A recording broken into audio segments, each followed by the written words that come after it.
So let's face it, when considering the watches that are commonly showcased as well as purchased by watch enthusiasts, many of them are from a short list of brands, and I don't think this is a bad thing, and there's usually good reasoning behind why this is the case. You usually know what to expect, and usually are getting a really good product for the money. But whenever we can incorporate a new watch or showcase a new watch, I always try to do it, and I think it's good for at least expanding the horizons and not getting so boring after looking at the same watches over and over again.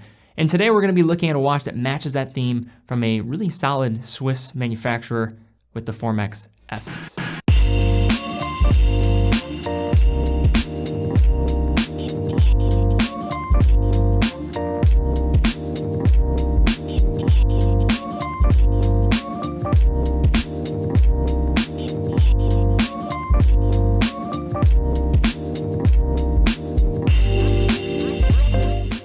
As of late, I've seen more reviews of this Formex Essence out there from different outlets as well as different people on YouTube.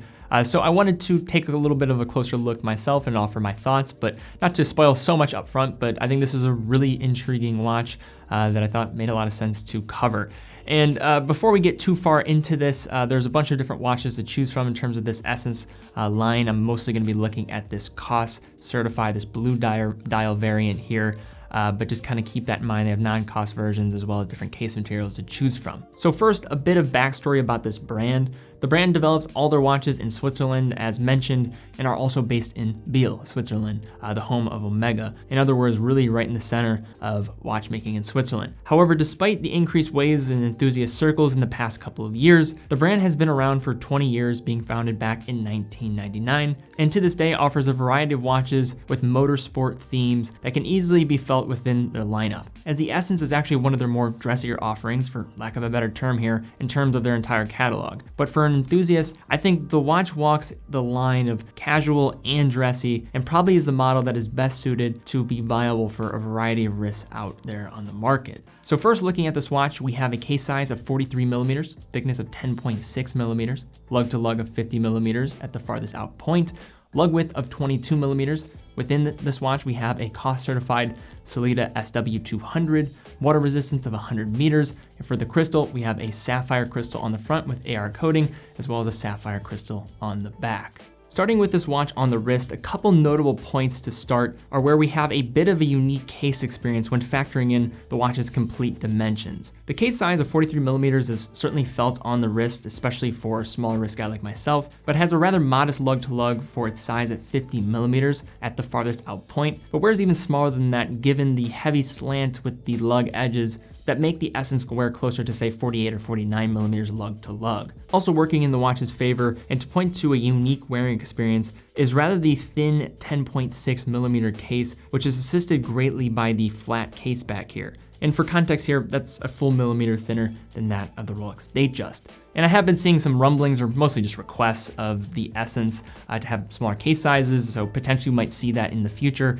But you know me, and I always say, smaller case sizes, and I don't want to get into this again, but I always like to see it. The watch comes with a predominantly brushed finish with a high polished bezeled edge that shines with a gleaming reflection in the light. The bracelet of the piece is one of the areas where the watch does exceedingly well. The bracelet is comfortable, includes screwed in links, is breathable, and clearly is well constructed with its feel on the wrist. It meets at the underside at a dual button release that is secure, yet is easy to engage, and features a patented small hidden extension in the clasp, and offers a tool-free way to adjust on the fly a few millimeters, and really does hide away really easily to not add bulk to the bottom side of the bracelet. Feeding into the tool-free idea of the clasp, the bracelet also meets at the lugs, featuring an easy to adjust quick release bar that help with removing the bracelet with ease. Shifting back to the front of the case, you'll notice the presence of the large drilled screws along the outside of the bezel that seem to be merely aesthetically chosen. However, they actually are a key component to a patented feature of this watch that's really kind of unlike anything that I have seen, hence the patent, as the case is actually suspended.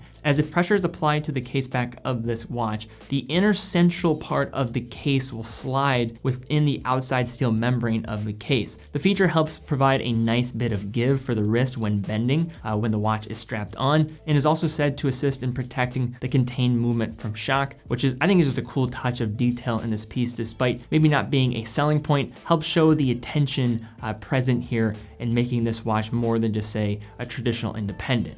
Transitioning to the dial here, we have a style that I find myself leaning towards quite regularly in terms of my personal preference, that kind of follows the format of the Omega Aquaterra, or say, like a COSC 045 that is a member of my personal collection, with this blue kind of teak wood style. The dial surface here follows that similar format with its groove horizontally lined blue surface and small details of brushing. The dial has a matte surface and absorbs light well and looks really solid in a variety of different lighting conditions, and I think really does work well with these applied indices exceptionally. The indices fixated beneath the slanted blue chapter ring are hand applied and feature high polished sides that match the style of that of the hour and minute hand set at the center, as well as that bezel edge on the watch as a whole. At the 12 o'clock, we have the printing of the brand's logo, and at the 6, a nicely executed date window nestled towards the bottom of the dial, featuring a slope date aperture. Jumping back to the indices and hour and minute hands, they all contain superluminova, with the hands shining in a blue tint.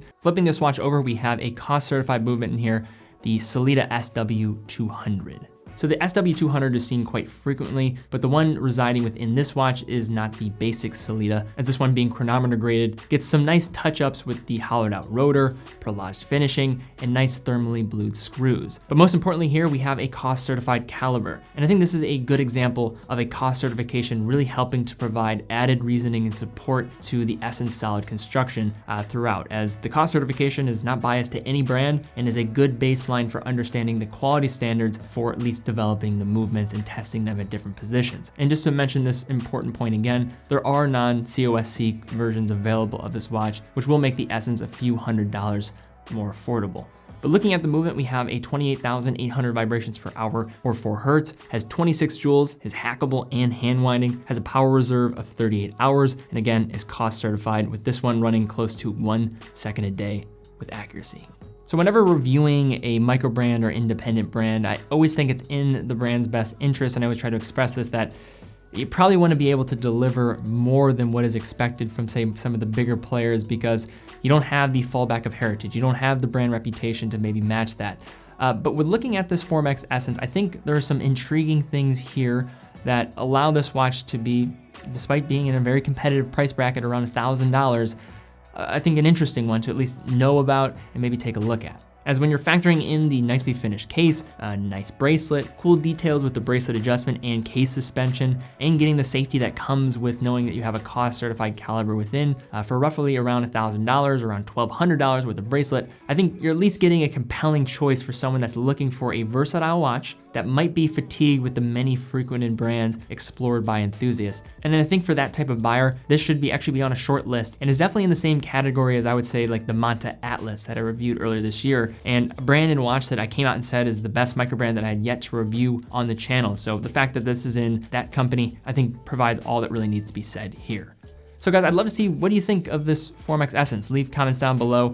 Looking at different reviews online and seeing what people were saying, seeing one of the big just kind of gripes with the watch was just the name itself, the branding behind it. But as a watch itself, looking at it, I think this is a really interesting piece for the money. It's got a nice look, it's got a nice construction quality to it, and you're also getting a COSC certified version here, which I think does help with just knowing the reliability of the movement going forward. So I'd love to see comments. If you guys did like the video, be sure to give it a thumbs up, subscribe, and hit the bell icon. Really would appreciate that. Are there any other brands of, say, maybe this ilk that you would want me to cover in the future? As I do like showcasing brands that maybe aren't mentioned as frequently, as I've been kind of trying to focus that a little bit more in 2020. Also, if you want to stay up to date with what's going on with me, videos coming down the pipe, as well as seeing some great photos of watches, be sure to follow me on Instagram as well. So guys, thank you again so much for watching. Be well, and I will see you all very soon.